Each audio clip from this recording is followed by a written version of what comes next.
திமுகவுக்கும் மரியாதைக்கும் சம்பந்தமே கிடையாது. அவனுக்கு எதுக்கும் சம்பந்தம் கிடையாது.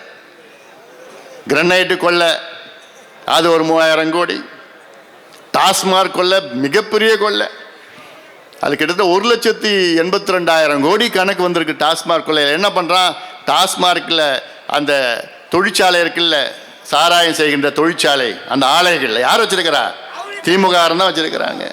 அதில் வெறும் 50% தான் கணக்கு காமிக்கிறான்.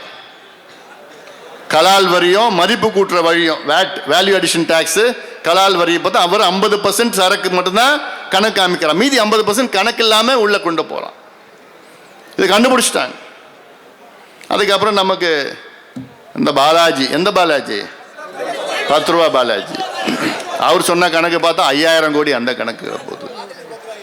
மணல் கொள்ளையில் அது ஒரு 4800 கோடி.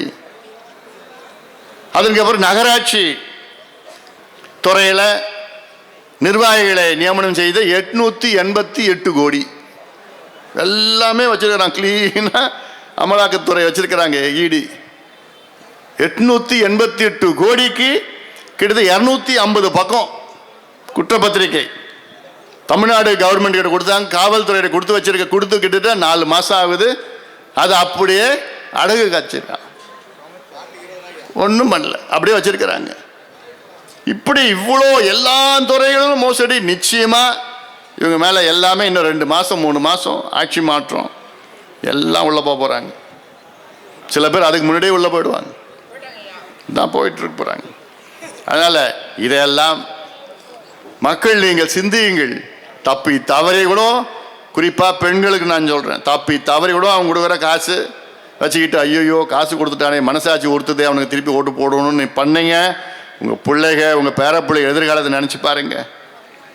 ஏன்னா கஞ்சா அதை விட மோசமானது இந்த காக்கைன், ஹெராயின், எல்எஸ்டி, மித்தைல் ஆம்ஃபெட்டமின், ஃபென்டனைல், என்னென்ன போதைப் பொருட்கள் அமெரிக்காவிலையும் யூரோப்லையும் ஆஸ்திரேலியாவிலையும் எங்கெங்கே கிடைக்குதோ எல்லாமே தமிழ்நாட்டில் கிடைக்குது. இது ரொம்ப இப்படி ஒரு சூழல் தமிழ்நாடு இது வரைக்கும் வந்ததே கிடையாது. ஆனால் காவல்துறை யாருன்னா முதலமைச்சர் ஸ்டாலின் அவர்கள் கீழ் இயங்கிக் கொண்டிருக்கிறது.